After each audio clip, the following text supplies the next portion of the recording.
Goats, right? That's what we're talking about today as we do our sermon on Christ the King Sunday. And our reading today is Jesus' parable about the sheep and the goats. And when we read that parable, it can really seem like, oh man, those goats are terrible. We gotta be sheep, because this whole section here around that parable is all about big, scary stuff. It's about the end of the world, how the end of the world is coming soon. We need to watch out. Don't be those wicked, nasty goats, right? We need to be good sheep. This is about the end of the world and how scary and disordered everything seems. And this whole section around here is Jesus' words. It's like red paint. If you have one of those red letter Bibles, it's like red paint for just chapter upon chapter here at the end of Matthew. And Jesus is saying a bunch of scary stuff. In Matthew chapter 24, he says, immediately after the tribulation of those days, the sun will be darkened, the moon will not give its light, stars will fall from heaven, and the powers of the heavens will be shaken. Then Jesus talks about how we will not know the day or the hour when this happens, and he talks about the temple being destroyed. He's going all apocalyptic doom and gloom, and he's giving us all these different parables. And when we kind of come away from the parables like, well, I don't want to be like those bridesmaids in those. Like, I want to make sure that there's oil in my lamp, give me oil in my lamp, keep me burning. We always need to be prepared. We always need to be ready. The end is near. And it seems like everything is chaotic, and like Jesus is saying, be prepared for what's coming up. And 2020 has really been a rough year. When we talk about like end of the world stuff, it seems like the end of the world is happening now. It's almost like we should expect a volcano to just pop up out of the ground, out of the middle of our little dumpster thing here, right? Like it's almost like this year has been a dumpster fire. Like the end of the world is near. I mean, we got the pandemic that's been going around all over the world. Our hurricanes, they're so into their drama that they are wanting to join fraternities and sororities that they've gone full Greek already. And not to mention what they're doing to our coastlines. I mean, Nicaragua, gosh, I can't say that. They had two major hurricanes hit basically the same place. The eye hit 15 miles apart within days. It looks like there's gonna be financial collapse, there's political unrest to say the least right now, and it can feel like the end of the world is near. And when we look at our culture all around, it can cause us to really be scared. And listen, it's easy for us to bring fear into our reading of Matthew chapter 25. Jesus tells a parable about the sheep and the goats. And obviously the sheep are the good ones here, and Jesus is talking about the separation of the good ones against the evil ones at the end of all things. So let's get into our reading with Matthew 25, beginning with the 33rd verse. And he will place the sheep on his right, but the goats on his left. Then the king will say to those on his right, come, you who are blessed by my Father, inherit the kingdom prepared for you from the foundation of the world. For I was hungry, and you gave me food. I was thirsty, and you gave me drink. I was a stranger, and you welcomed me. I was naked, and you clothed me. I was sick, and you visited me. I was in prison, and you came to me. These are the ones that love like Jesus. They care for the poor, they care for the outcast, they care for those who are in prison, they clothe those who are naked, they love other people. And then there's the goats. Then he will say to those on his left, depart from me, you cursed, into the eternal fire prepared for his devil and his angels. For I was hungry, and you gave me no food. I was thirsty, and you gave me no drink. I was a stranger, and you did not welcome me. Naked, and you did not clothe me. Sick and in prison, and you did not visit me. I mean, everything right here is about people that only love themselves. And out of fear, a lot of people go, you better not be a goat. Don't be a goat. That's awful to be a goat. It's better to be good and be a sheep. Have you done enough? Are you a sheep or a goat? How are you doing? Have you done enough to not be a goat? You need to do more. You need to be a good sheep. You don't want to make Jesus cry. You don't want to send Jesus to the cross again. The end is near. Don't be a goat. Be a good sheep. Do all you can to be a sheep. And it's almost just like Jesus is giving up on our unfaithful goat-like ways. I mean, when we read the very beginning of the next chapter, chapter 26, it's almost like Jesus is saying, yeah, you guys know, you remember about that Passover over there? How the Son of Man is going to have to come and be crucified? It's almost like Jesus is saying, well, because you guys are being such baddies, like you guys are all acting like goats out there, I'm just gonna have to come and fix things, and I'm just gonna have to die. And so it's almost like Jesus is bringing the fear to bring the sheep into shape that hey, you need to stop being a goat. And false prophets play off this fear all the time. I remember hearing about a guy named the Reverend Ronald Wineland. And a few years ago, he was prophesying that the world was gonna end. And it was going to end on September 30th, 2008. But there's a problem. Can you guess what it is? That day came and went. And we're still here. And do you even remember what happened on September 30th, 2008? I remember I was in St. Louis, but that's all I remember.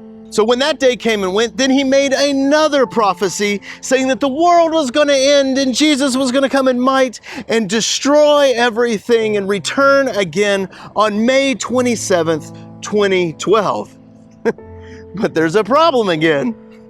That day came and went. And after that day came and went, he said, whoops, I didn't mean 2012, I meant 2013. It's gonna be September 30th, 2013.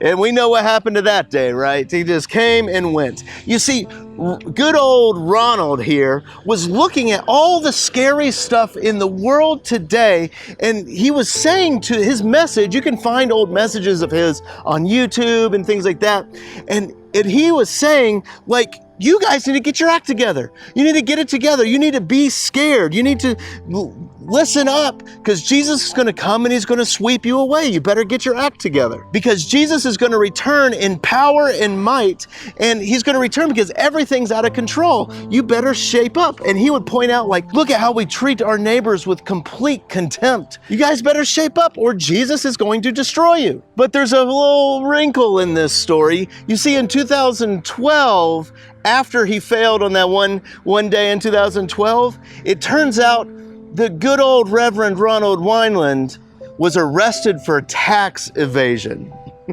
It turns out his church was paying expenses to him to the amount of $500,000 a year for things such as diamonds and designer suits. And I know some of you are giving the benefit of the doubt. Well, he had some kind of thing going. Everything's fine there. He wasn't hiding anything. Well, he was also storing all the money in Swiss bank accounts so the IRS couldn't find it.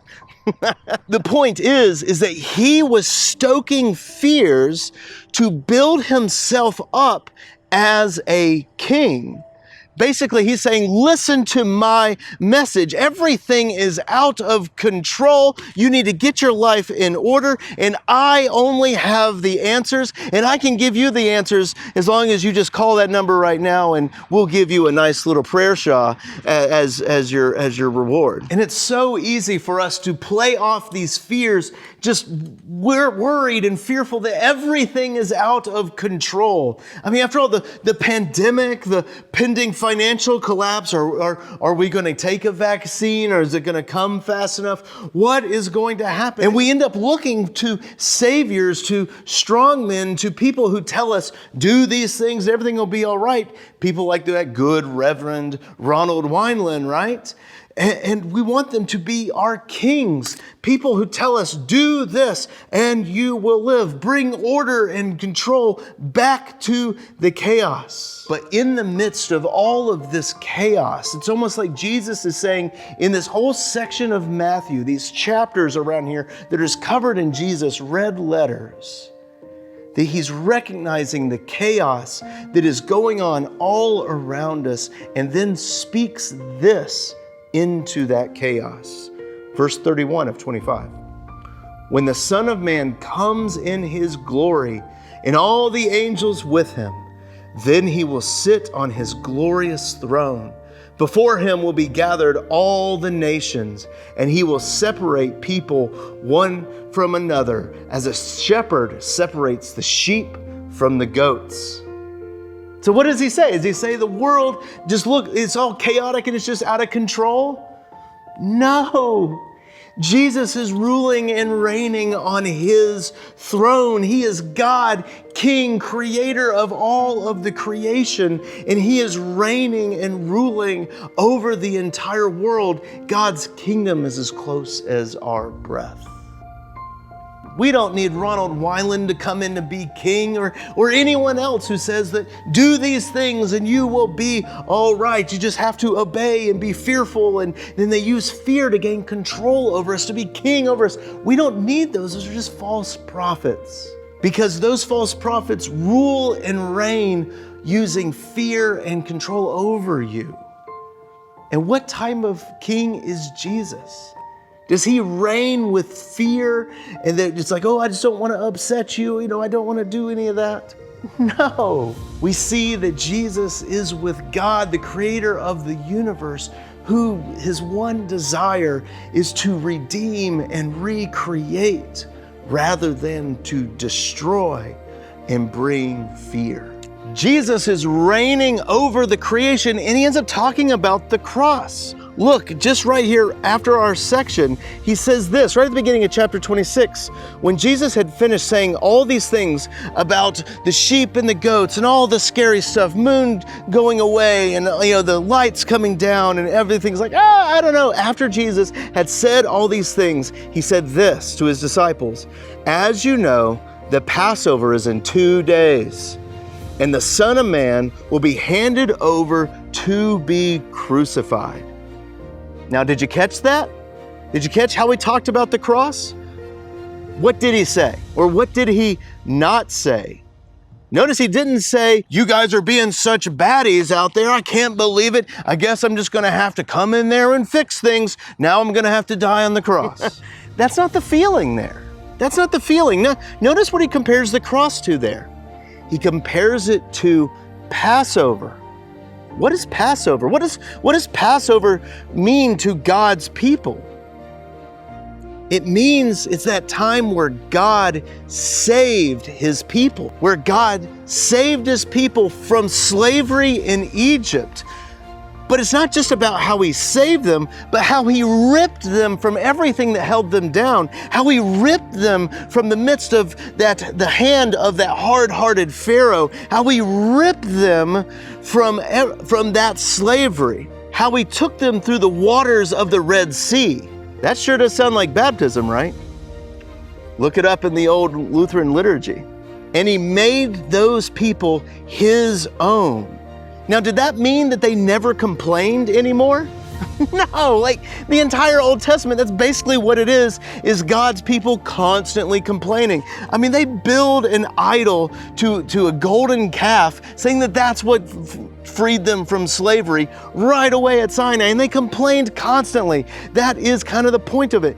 But even though they are complaining, even though they're acting very much like goats, God still makes them his people. And I think that's what Jesus is wanting us to see when he compares his crucifixion to the Passover, because he's talking about the action and putting it on himself, that he's going to the cross to make his people his own. He's going to the cross to make us his people. He's going to the cross to make us his sheep.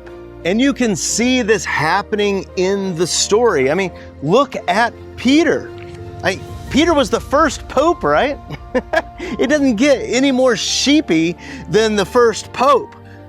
But what does he do around the crucifixion of Jesus? Like, he acts like the biggest goat possible. One could say that he even blasphemes the Holy Spirit. He denies even who Jesus is, denies even knowing Jesus. And yet we know this denier, we know Peter as like the sheep of the sheep. Jesus comes and goes to the cross to make us his sheep. even if that means we act like goats every now and then. And I love how Jesus explains the sheep in verse 37. The righteous will answer him, Lord, when did we see you hungry and feed you, thirsty and give you something to drink? When did we see you a stranger and invite you in, needing clothes or clothe you? When did we see you sick and in prison and go visit you? Notice what notice what those sheep are doing. They're doing all that and they don't even realize it. They're just doing it. And I kind of think that when the Spirit and when our spirit kind of collides with God, and we realize truly that God has made us his sheep, that it begins to change us. Yeah, sure, we're going to act like goats sometimes, but it changes us kind of from the inside out. And we begin to reflect and act like the generous Father. We begin to act like his kingdom of generosity. We begin to live in his reign, and we may not even realizing it, but we're reflecting him. So there's going to be people that are out there that are going to try to scare you. They're going to set themselves up as prophets seeking profit. Things are going to seem chaotic, and we're going to feel like we're going to have to shape up and fix them. But today we are celebrating something special. We are celebrating that Jesus Christ is King, and that he is reigning and ruling supreme over all of the creation. And he will never compel us out of fear, but always bring us grace and hope when we are facing uncertain times. So may his Spirit work through you today to bring you grace and peace during these chaotic and lowering times. Have peace, everybody. We'll see you soon.